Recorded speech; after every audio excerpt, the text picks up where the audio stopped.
Salut, moi c'est Seko Fresh King, bienvenue sur ma page Histoire Afro et Vérité. Je fais cette petite vidéo afin d'expliquer, selon moi, pourquoi l'Afrique n'est pas libre. Car Ahmed Sékou Touré disait, il n'y a pas de dignité sans liberté. Donc j'expliquerai et je donnerai certaines raisons pour dire pourquoi l'Afrique n'est pas digne car elle n'est pas libre.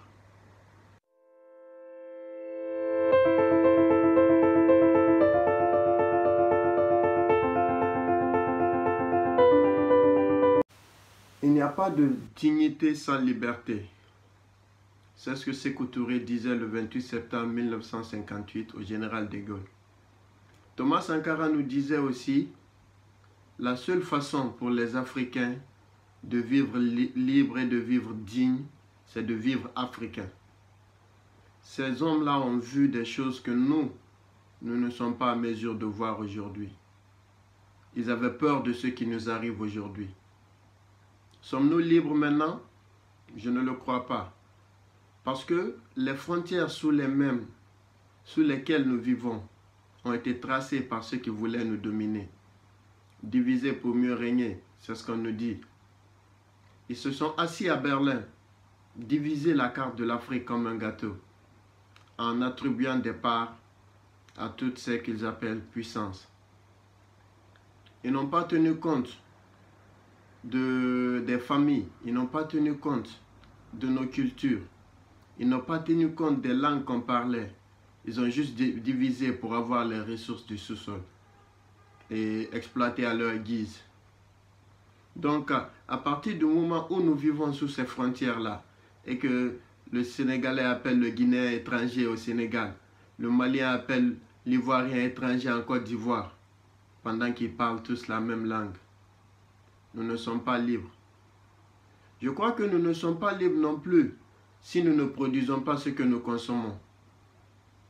80% de ce que nous consommons chez nous sont produits à l'extérieur. Nous ne sommes pas libres parce que la nourriture est importée. Le riz, l'huile, le sel, le sucre, tout est importé. Même le thé que nous prenons le matin est importé. La farine que nous utilisons pour faire du pain est importée. Il suffit juste d'un embargo. Et voilà, toute l'Afrique sera là à pleurer. Nous ne sommes pas libres si nous nous habillons conformément aux autres. L'habillement européen est l'habillement classique. Et les autres deviennent habillements indigènes ou traditionnels. Les Africains ne sont même pas fiers de porter les habits traditionnels. Nous les portons que quand il y a des cérémonies culturelles ou quand il y a des mariages et après on met à côté. Même ces habits traditionnels aujourd'hui ne sont pas produits par nous. Quand on parle des vax hollandais, on parle du kente qui est produit par les Chinois. Les habits guinéens que je connais bien, le forêt sacré, le lépi, tout est aujourd'hui produit par les Chinois. Des habits de pays comme le Cameroun, comme le Togo. Vu qu'ils savent qu'on a besoin de cela, ils vont produire cela pour nous envoyer afin qu'il y ait une hémorragie économique. Nous souffrons pour avoir notre argent sur nos terres, mais nous achetons à l'extérieur pour les enrichir. Nous ne sommes pas libres non plus pendant que toutes nos ressources minières sont exploitées par les Occidentaux. 80% des emplois dans nos pays sont des emplois qui sont faits par des entreprises étrangères, chinoises, libanaises, européennes, ainsi de suite. Donc, dès que ces entreprises-là vont quitter nos pays, on n'aura plus d'emploi, nos jeunes vont souffrir, on n'aura plus de quoi nourrir nos enfants, on n'aura plus de quoi prendre soin de nos parents. Donc nous ne sommes pas libres. Nous ne sommes pas libres parce que même l'éducation ne vient pas de chez nous. Nos systèmes éducatifs sont écrits en Occident et apportés chez nous. L'histoire est racontée par ceux qui nous ont colonisés et esclavagisés. La géographie est enseignée conformément à ce qu'ils savent chez eux et ils décident quoi nous enseigner. Même nous ne savons pas les richesses minières que nous avons sous notre sol. Les Occidentaux le savent mieux que nous. Comment pouvons-nous être libres? Nous ne sommes pas libres à partir du moment où nos religions ne sont pas les nôtres. On parle de christianisme, on parle d'islam. Et des musulmans africains et des chrétiens africains s'entretuent à cause des religions qui ne sont pas celles de leurs ancêtres. Nous ne sommes pas libres du tout. Nous ne sommes pas libres car notre système de santé, la médecine, vient de l'extérieur. On renie nos tradipraticiens. On renie nos pharmacopètes au détriment de la médecine occidentale. Donc les médicaments sont importés pour que nous nous soignons. Si ils arrêtent d'importer ces médicaments-là, beaucoup de personnes mourront parce que nous ne produisons pas. La Chine produit ses propres médicaments, sa nourriture, son vêtement, sa technologie. Et beaucoup d'autres pays font le même, l'Inde, le Brésil, afin de ne pas souffrir d'embargo. Parce qu'il suffit seulement que on nous bloque les frontières, on n'aura plus de quoi manger, on n'aura plus de quoi se vêtir, on n'aura pas d'éducation, on n'aura pas de médicaments. Et ce sera la guerre, l'agonie de notre peuple. Sommes-nous dignes? Parce que quand on dit qu'il n'y a pas de dignité sans liberté, je pense que nous ne pouvons pas être dignes non plus. Comment peux-tu dire la vérité à celui qui te nourrit? Comment peux-tu faire la guerre à celui qui t'habille? Comment peux-tu critiquer celui qui enseigne ton peuple?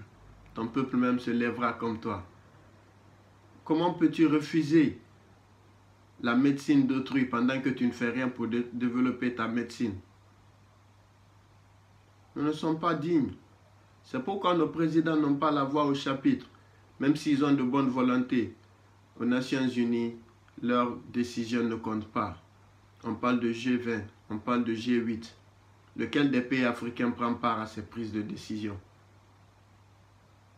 C'est pourquoi nous devons nous battre pour nous-mêmes. Au lieu de critiquer les Occidentaux, au lieu de leur faire la guerre, nous devons commencer à produire. Nous devons commencer à éduquer notre peuple conformément aux réalités du monde. Nous devons apprendre notre histoire à nos enfants. Nous devons développer le port de nos habits traditionnels, les mettre en valeur, car les Occidentaux ne le feront pas pour nous. Nous devons faire en sorte que nos enfants soient fiers de notre histoire. Nous devons entreprendre. Nous devons faire l'agriculture, l'élevage, parce qu'un peuple qui a faim ne peut pas parler de développement. Nous devons produire ce que nous consommons. L'Afrique est le continent le plus riche de la planète. Nous avons toutes les ressources minières, l'or, le diamant, le pétrole.